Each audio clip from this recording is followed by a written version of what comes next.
নমস্কাৰ।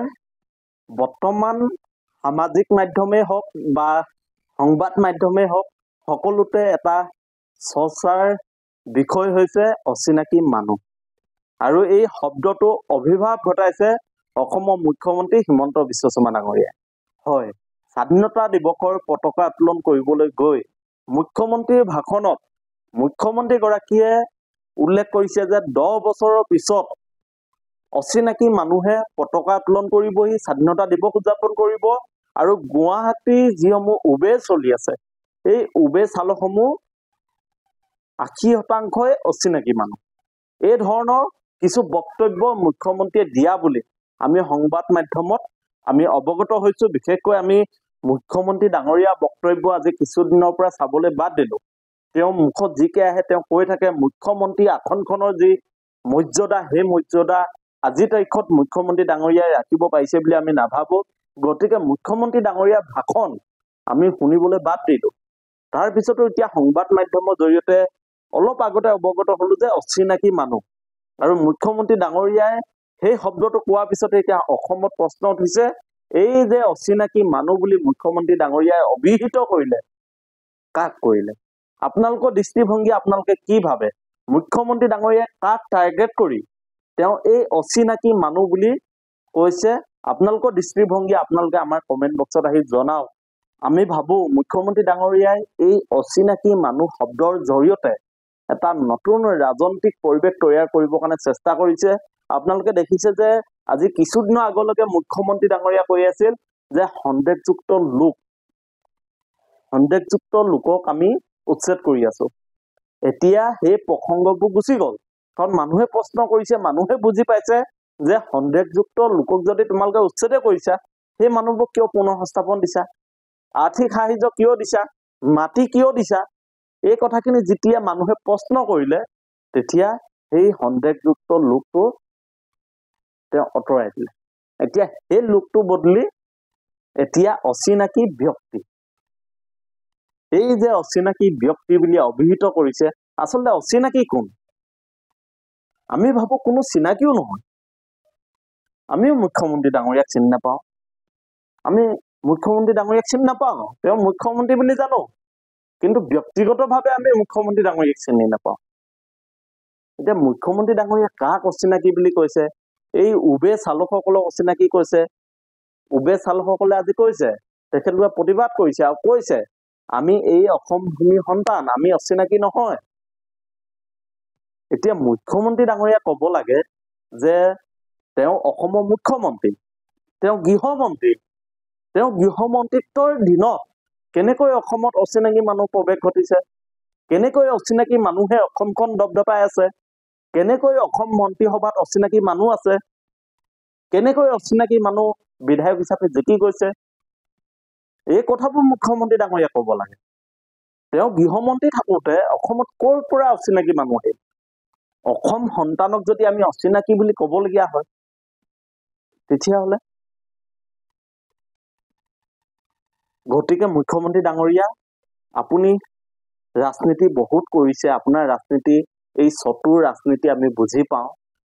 গতিকে আমি অসমৰ ৰাইজক সজাগ আৰু সচেতন কৰিব খুজিছো যে মুখ্যমন্ত্ৰী ডাঙৰীয়াই এই অচিনাকি মানুহ শব্দটো যে ব্যৱহাৰ কৰিছে, এইটো ২৬ৰ নিৰ্বাচনৰ এক ৰণকৌশল।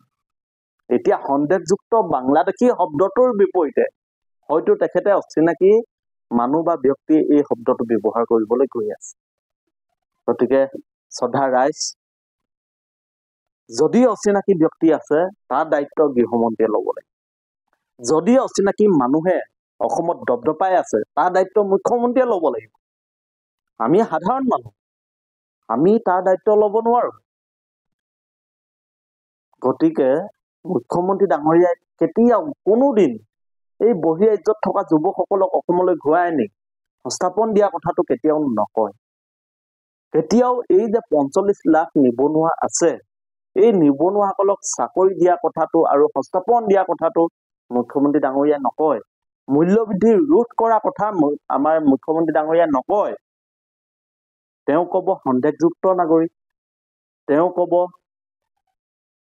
এতিয়া অচিনাকি মানুহ। যেতিয়া আমি চাকৰি ক'ত বুলি প্ৰশ্ন কৰিম, অচিনাকি মানুহ অসমত দপদপাই আছে বুলি তেওঁ ক'ব। আমি যেতিয়া কম কৰ্মসংস্থাপন ক'ত, তেতিয়া তেওঁ ক'ব সন্দেহযুক্ত বাংলাদেশীক উচ্ছেদ কৰা হৈছে। প্ৰকৃততে মূল্যবোধৰ ৰাজনীতি কোনখিনিত, উন্নয়নৰ ৰাজনীতি কোনখিনিত, নিবনুৱাই সংস্থাপন পাব লাগে নে নালাগে, এই কথাখিনি মুখ্যমন্ত্ৰী হিচাপে দায়িত্ব ল'ব লাগিছিল। কিন্তু তেওঁ সেই কথাবোৰৰ পৰা আঁতৰাই মানুহক বিভ্ৰান্তি সৃষ্টি কৰি আবেগৰ ৰাজনীতিৰে, হিন্দু মুছলমানৰ ৰাজনীতিৰে অসমখনক ২৬ৰ নিৰ্বাচনী বৈতৰণি পাৰ কৰাৰ কাৰণে তেওঁ এটা নতুন ৰণকৌশল তৈয়াৰ কৰিছে বুলি আমি সন্দেহ কৰিছো। আমি কৈছো যে হিন্দু মুছলমানৰ কাজিয়া লগালে অসমৰ নিবনুৱা যুৱক যুৱতীসকলে চাকৰি নাপায়।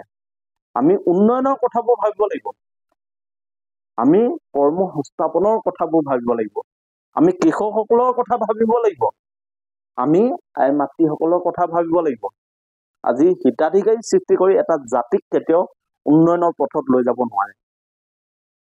জাতি এটা উন্নয়ন হ'ব হলে আমি প্ৰত্যেকজনে আমি স্বত্বাধিকাৰী হ'ব লাগিব, কৰ্মমুখী হ'ব লাগিব।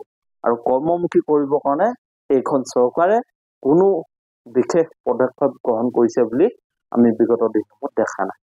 গতিকে এই যে অচিনাকি লোক, অচিনাকি ব্যক্তি, অচিনাকি মানুহ যিবোৰ শব্দৰ ব্যৱহাৰ কৰি আছে, আমি মুখ্যমন্ত্ৰী ডাঙৰীয়াক কৈছো যে আপুনি আচলতে এই শব্দ কৈ থকাতকৈ আপুনি নিজক প্ৰশ্ন কৰক যে আপোনাৰ দিনত কেনেকৈ অসমত অচিনাকি মানুহ সোমালে।